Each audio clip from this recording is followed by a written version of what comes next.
Time travel से related एक video मैंने पहले से ही बना के रखी है और उस वीडियो में मैंने आप लोगों को बताया था कि टाइम ट्रेवल एग्जैक्टली होता क्या है और मैंने आप लोगों को कुछ ऐसे तरीके भी बताए थे जिनकी मदद से फ्यूचर में शायद हम टाइम ट्रेवल कर पाए। लेकिन दोस्तों आज की वीडियो में मैं आप लोगों को ऐसे कुछ पैराडॉक्स के बारे में बताऊंगा जो टाइम ट्रेवल का विरोध करते हैं। तो आइए जल्दी से वीडियो स्टार्ट करते हैं। तो हेलो दोस्तों, मेरा नाम है मयंक और आप देख रहे हैं विजन ऑफ स्पेस। पहला जो पैराडॉक्स है वो है कैजुअल लूप पैराडॉक्स। दोस्तों मान लीजिए एक लड़का है, उसने स्कूल जाके किसी मैथमेटिशियन के इक्वेशंस पढ़े और फिर घर वापस आते वक्त रास्ते में उसे एक टाइम मशीन मिल गई जिसकी मदद से वो पास्ट में उस मैथमेटिशियन के समय में चल जाता है और फिर वहाँ पहुँच के वो सारे इक्वेशंस उस मैथमेटिशियन को कॉपी करने के लिए दे देता है और फिर वो मैथमेटिशियन उन इक्वेशंस को पब्लिश करके काफ़ी ज़्यादा फेमस हो जाता है और फिर वही इक्वेशंस उस लड़के ने फ्यूचर में पढ़े थे। लेकिन दोस्तों अगर वो लड़का वो इक्वेशंस लेके उस मैथमेटिशियन के पास ना गया होता तो फिर वो फॉर्मूलाज पब्लिश ही ना होते। अगर वो फॉर्मूलाज पब्लिश ही ना होते तो फिर वो लड़का फ्यूचर में उसको पढ़ ही नहीं पाता।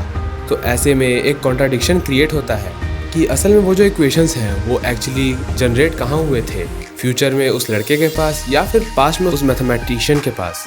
और ऐसे में एक लूप क्रिएट हो जाता है कि लड़के को फॉर्मूलाज मिले और फिर वो उन्हें लेके मैथमेटिशियन के पास गया, मैथमेटिशियन ने पब्लिश किया उन फॉर्मूलाज को और फिर उस लड़के ने फ्यूचर में पढ़ा और इसी वजह से हम इसे कहते हैं कैजुअल लूप पैराडॉक्स। और इस टाइप के पैराडॉक्स में जो इन्फॉर्मेशन है उसे हम डिटरमाइन नहीं कर सकते कि वो एक्चुअली जनरेट कहाँ हुई थी, फ्यूचर में या फिर पास्ट में। अगला जो पैराडॉक्स है वो है कंसिस्टेंसी पैराडॉक्स, जिसे हम आमतौर पे ग्रैंडफादर पैराडॉक्स के नाम से जानते हैं। इस पैराडॉक्स के बारे में आपने कभी ना कभी सुना ही होगा। तो इसमें बेसिकली होता ये है कि मान लीजिए एक लड़का है जॉन, जिसे एक टाइम मशीन मिलती है और उस टाइम मशीन की मदद से पास्ट में उस समय में चल जाता है जब उसके ग्रैंडफादर काफी यंग थे।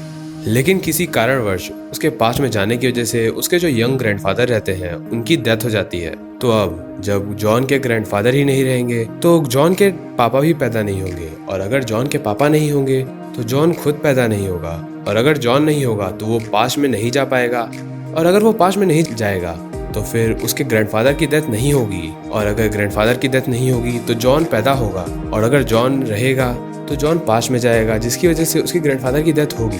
तो इसी वजह से एक पैराडॉक्स क्रिएट हो जाता है जिसे हम कहते हैं ग्रैंडफादर पैराडॉक्स या फिर कंसिस्टेंसी पैराडॉक्स। और इस टाइप के पैराडॉक्स तब क्रिएट होते हैं जब टाइम ट्रेवलर पास्ट में जाके कुछ ऐसा काम कर देता है जिसका फ्यूचर पे काफी बड़ा इम्पैक्ट पड़ता है। आज का जो हमारा तीसरा पैराडॉक्स है वो है द फर्मी पैराडॉक्स। जी नहीं दोस्तों, ये एलियंस वाला फर्मी पैराडॉक्स नहीं है, लेकिन इसका स्टेटमेंट उस पैराडॉक्स से काफ़ी ज़्यादा मिलता जुलता है। और जिन लोगों को फर्मी पैराडॉक्स के बारे में नहीं पता उन लोगों को मैं बता दूं कि फर्मी पैराडॉक्स ये कहता है कि अगर हमारा मिल्की वे गैलेक्सी इतना ज़्यादा बड़ा है, इसका डायमीटर 150 मिलियन लाइट ईयर्स का है, तो ऐसा तो होगा नहीं कि इतने बड़े एरिया में केवल एक हम ही इंटेलिजेंट सिविलाइजेशंस हो, हमारे अलावा और भी सिविलाइजेशंस होंगी। तो अब तक हमें उनमें से एक भी एलियन सभ्यता क्यों नहीं मिली।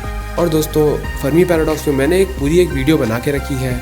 ये वीडियो देखने के बाद आप जाके वो वाली वीडियो देख सकते हैं। अब मैं आप लोगों को टाइम ट्रेवल वाले फर्मी पैराडॉक्स के बारे में बताता हूँ। दोस्तों ये पैराडॉक्स ये कहता है कि अगर फ्यूचर में कभी भी टाइम ट्रेवल करना पॉसिबल हो पाता तो अब तक हमें काफी सारे टाइम ट्रेवलर से मिल लेना चाहिए था जो कि फ्यूचर से आए हैं। लेकिन जैसा कि हम सब जानते हैं कि अब तक ऐसा नहीं हुआ है। और दोस्तों 28 जून 2009 को द ग्रेट स्टीफन हॉकिंग ने एक पार्टी अरेंज की थी जो कि फ्यूचर से आने वाले टाइम ट्रेवलर्स के लिए है। लेकिन पूरी रात बीतने के बाद भी उस पार्टी में कोई भी नहीं आया। तो इसी पे स्टीफन हॉकिंग ने ये कहा कि अगर फ्यूचर में कभी भी टाइम ट्रेवल करना पॉसिबल हो पाता तो फ्यूचर से टाइम ट्रेवलर्स को उनसे मिलने आना चाहिए था। लेकिन ऐसा कुछ भी नहीं हुआ। तो इसका मतलब तो ये हुआ कि फ्यूचर में हम कभी भी टाइम ट्रेवल कर ही नहीं पाएंगे। या फिर ये भी हो सकता है कि टाइम ट्रेवलर्स हमारे बीच ही मौजूद हो और अपनी आइडेंटिटी बदल के हमारे बीच ही रह रहे हो। आप मुझे कमेंट करके बताइए कि आपके इस पे क्या विचार है। और वैसे दोस्तों एक थ्योरी है जो ये कहती है टाइम अपने आप को खुद हील कर सकता है। इसका मतलब अगर हम पास्ट में या फ्यूचर में जाके पैराडॉक्स क्रिएट करने की कोशिश भी करें तब भी पैराडॉक्सेस क्रिएट नहीं होंगे। टाइम पैराडॉक्स क्रिएट होने से अपने आप को खुद ही बचा सकता है। और दोस्तों the great scientist Albert Einstein ने एक बड़ी ही खूबसूरत लाइन कही है जो कि कुछ इस प्रकार है, Distinction between the past, present and future is but a stubborn illusion. इसका मतलब ये है कि टाइम एक इल्यूजन है और पास्ट, प्रेजेंट और फ्यूचर जैसी कोई चीज होती ही नहीं है।